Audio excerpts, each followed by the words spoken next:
Fala galera, tudo tranquilo? Bom, no vídeo de hoje é um Contando História da Semana pra gente finalizar essa saga de Homem de Ferro, né? Duras Realidades, parte 3, Stark Reliant, né? Vamos falar com vocês sobre essa história, vou comentar com vocês, vou falar tudo que acontece nessa parte 3 e não é o final, tá? Apesar de ser a última parte dessa história, né? Isso se desenrola mais pra frente em outras edições de Homem de Ferro. Não sei se eu vou trazer aqui no canal, assim como a saga do Mundo Bélico, né, que se desenrola depois com toda a trama na Terra e tal. Mesma coisa aqui, não sei se eu vou trazer a continuação disso tudo aqui. Eu vou finalizar com vocês hoje Duras Realidades parte 3. Caso vocês se interessem, caso vocês gostem, vocês falem aqui no comentário, né, nos comentários para eu trazer essa continuação da edição de Homem de Ferro, né? E bom, vamos começar justamente com essa volta, né, dessa Duras Realidades parte 3, galera. Bom, enquanto, né, o Tony e a sua equipe ali, formada pelo Road e a Vespa, eles lutam contra o Controlador para libertar os jogadores presos dentro do Escape, né, que é todo aquele mundo de inteligência artificial criado pelo Tony, né, que ainda está causando, inclusive dentro do Escape ali, algum caos mundial, né, no mundo real. E bom, enquanto a sua mãe biológica, a Amanda, está lutando com as suas próprias batalhas contra a placa-mãe do mundo VR, né, também conhecida como a mãe adotiva do Tony Stark, a Maria Stark, né, e bom, enquanto, né, toda a ação tá muito tensa ali na história, o objetivo final dos controladores, né, que são controlados, obviamente, pelo controlador, parece meio ridículo demais, né? E assim, a gente pode apreciar muito dessa história, principalmente a questão humana do Tony Stark, que estava sendo muito, né, focada e voltada, pelo menos na última parte, a parte 2 que eu trouxe pra vocês semana passada, né? E bom, a gente já começa a história, né, pegando ali lá na Rússia, galera. Isso, a história começa na Rússia, lá em Moscou. E isso mostra pra gente vários lugares do mundo que também estão com esse caos mundial por causa do Escape, ou seja, não é só em Nova York, não é só nos Estados Unidos. E a gente vê, né, vários lugares ali onde as pessoas estão causando todos os tipos de calamidades possíveis, né, hackeando pessoas reais para ganhar pontos de experiência ali dentro do Escape, né, enquanto acreditam que estão lutando com um exército de orcs dentro do Escape. Sim, as pessoas estão malucas, elas estão fazendo merda no mundo real e na cabeça delas elas ainda estão dentro do Escape, né, então é uma loucura muito doida. E a gente vê a guarda invernal da Rússia até no começo dessa história, né, que é basicamente aqueles Vingadores russos, aquela equipe onde nós temos ali o Ursa Maior, né? Nessa história aqui a equipe é formada pelo Ursa Maior, que é um mutante, né, que pode se transformar num urso ali. O Dínamo Karmazin 5, né, que é basicamente uma grande armadura de ferro ali, que é como se fosse o Homem de Ferro da Rússia, né?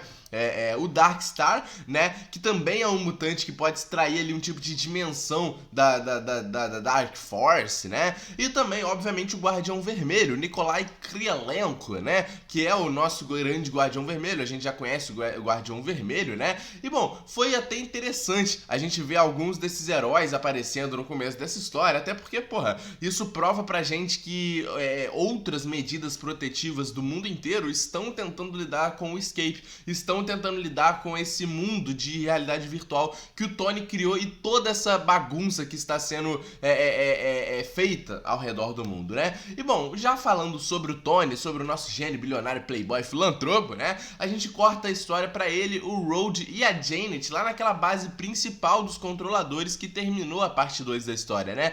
Que eles se deparam ali com um exército de trabalhadores de armazém atualmente no mundo VR, né? No mundo de realidade virtual, sob os controladores. E assim, mudando, né, para armas não letais, né, o trio limpa toda a base ali com bastante facilidade, limpando toda aquela questão de tráfico de armas que a gente viu no final da parte 2, né?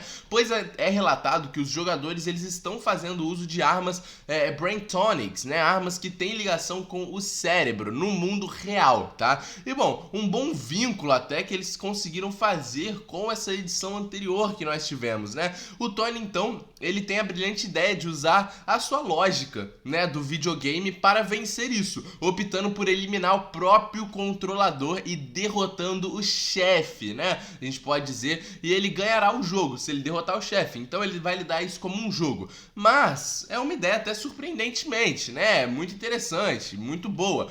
Mas isso se o próprio controlador já não tivesse pensado nisso tudo e também feito isso, né? O controlador, galera, ele se revela como uma enorme massa de poder mesmo, não só física, mas também mental. Depois de subir de nível significativamente com a energia que ele tira daqueles, né, que ele tá controlando, dos controladores ali. Até porque o controlador, ele tá pegando toda a energia ali dos jogadores do mundo VR, do Escape, e tá pegando toda essa energia e colocando em si mesmo, né? E bom, ele, né, parece seriamente intenso ali, com uma ótima aparência, né? E a gente vê a sua força correspondendo com a sua inteligência. A gente vê que o controlador não é só a força, não é só um monstro gigante, ele também é muito inteligente, né? E a gente corta para Andy Bang, galera, que está lutando para manter as coisas juntas, enquanto o Tony está de fora, né? Ele tem uma ideia brilhante de construir um sinal ali de bloqueio para os discos do controle dos controladores. Mas antes que possa terminá-lo, Bethany Cabe, né, chefe de segurança e agente adormecida ali do controlador, nocauteia ele, né? E bom, finalmente a gente recebe uma recompensa por todos aqueles pequenos momentos que a gente viu ali da Bethany, né, sob o controle dos controladores, galera. E assim, depois de um início bastante agitado, né, a gente vai justamente para dentro do Escape, onde a gente vê a Amanda, né, a mãe biológica do Tony, né, ela dentro do Escape com projeções holográficas de inteligência artificial dos pais adotivos do Tony, o Howard e a Maria Stark, né. A briga entre a Amanda e a Maria sobre quem é a mãe melhor ou real do Tony foi um pouco meio bizarra, a gente pode dizer assim, né? Até porque ela tá lutando contra uma IA, então é muito estranho isso aqui, isso tudo a gente tá vendo, é bem estranho, né? Mas em uma reviravolta ali bem chocante durante a história, né? O Tony, ele tá lutando contra o controlador. A gente vê essa luta acontecendo, finalmente, essa porradaria entre os dois, né? E é revelado que a sexta-feira, né, a nossa inteligência artificial que tá dentro do traje do Homem de Ferro, ela morreu, galera, isso mesmo. E quem tem se passado pela sexta-feira esse tempo todo é a Mother Band, também conhecido como a Maria Stark, a mãe adotiva do Tony, dentro de todo esse tempo que a gente viu, né? A Maria transforma todo o traje do Homem de Ferro do Tony ali em um equipamento de realidade virtual, fazendo com que ele veja algumas coisas estranhas, incluindo, né, um retrocesso ao visual original ali da Vespa e tudo mais, né? E o próprio Tony Stark, cara, agora ele tá preso dentro do seu próprio mundo de realidade virtual. E nós vemos, né, a Jocasta agora totalmente carregada, né? A gente viu que ela tava descarregada, ela desmaia lá na segunda parte, né? Graças ao seu namorado mecânico, né?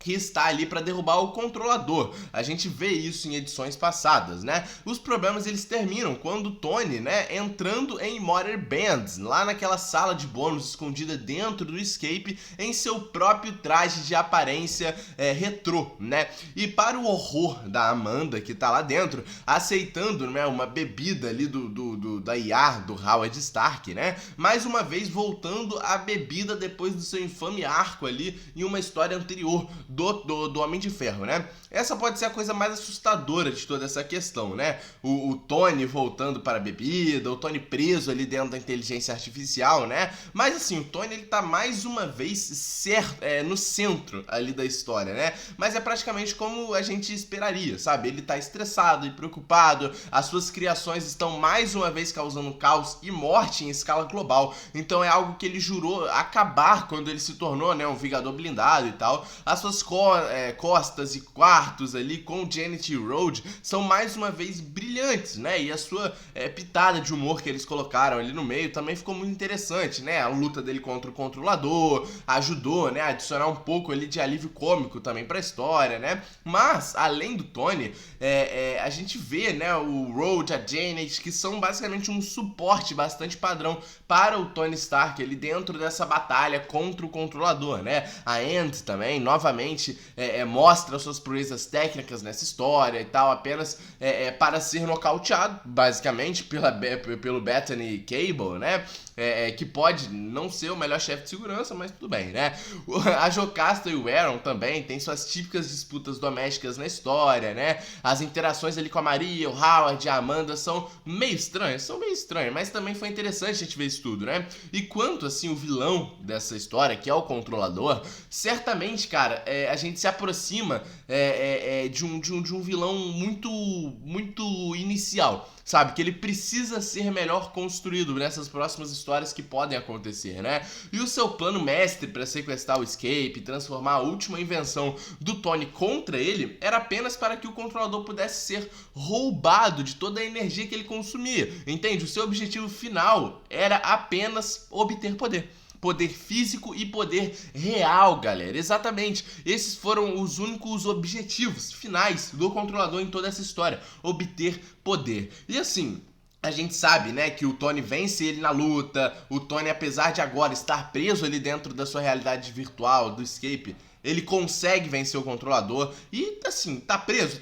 Isso vai se desenrolar em outras histórias? Vai, né? Mas termina por aqui essa parte 3. O Controlador é vencido dentro do jogo do Tony, o Tony fica preso ali na realidade virtual e vai ter todo esse caso, né? Vai ser um caso de novela mexicana, do Tony ali junto com a Amanda, a Maria e o Howard dentro do Escape, né? E eles vão ter que sair dali de alguma forma, né? Bom, essa foi o fim da parte 3. Comenta o que vocês acharam dessa história, né? Assim, histórias do Homem de Ferro não são as melhores do mundo, né? Até porque quase ninguém gosta do Homem de Ferro nos quadrinhos, sabe? Ninguém é fã das histórias do Homem de Ferro dos quadrinhos. Mas, cara, foi uma história bem interessante que vai se enrolar daqui pra frente, né? Comenta aí o que vocês acham, se vocês querem que eu traga essa nova saga, né? Do Tony preso na realidade virtual, como que ele vai sair, né? Comenta aí, deixa o like no vídeo, se inscreve no canal. Tamo junto e é nóis, galera!